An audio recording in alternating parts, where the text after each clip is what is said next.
Hi friend, দেখো এখানে morning গ্লোরিতে আমি বুঝতে পারিনি অনেকগুলো দানা বসিয়েছিলাম, তো দেখছি দুটো কালার হয়েছে। এটা একটা নীল রঙের দেখতে পাচ্ছ, আর একটা পিঙ্ক দেখতে পাচ্ছ। পিঙ্ক কালারের ফুলটা ফুটেছে। পিঙ্ক কালারের ফুলটা আগে ফুটছিল, আমি তখন খেয়ালও করিনি যে এখানে দুরকম কালার আছে। দেখতে পাচ্ছ যে দুরকম কালারের ফুলগুলো কেমন ফুটেছে।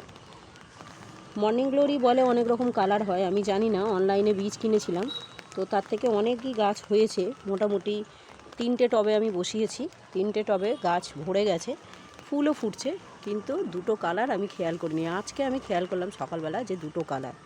আর বর্ষাতে ফুলগুলো কেমন নেতিয়ে গেছে দেখো। আর এদিকে দেখো বর্ষার কি অবস্থা করেছে।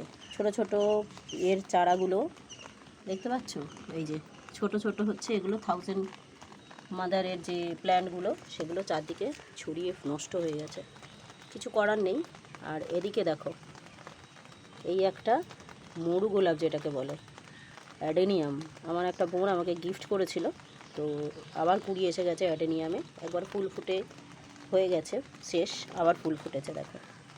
মানে কুড়ি এসছে, ফুল ফুটবে হয়তো কাল পরশু করে, কালকেই ফুটে যাবে। আর দেখো 1000 মাদারের প্ল্যান্টগুলো দেখো, এই দেখো দেখতে পাচ্ছ। কার কার লাগবে আমাকে কমেন্টে জানিও, আমি দেবো তোমাদের। প্রচুর চারা হয়েছে, প্রচুর প্রচুর প্রচুর।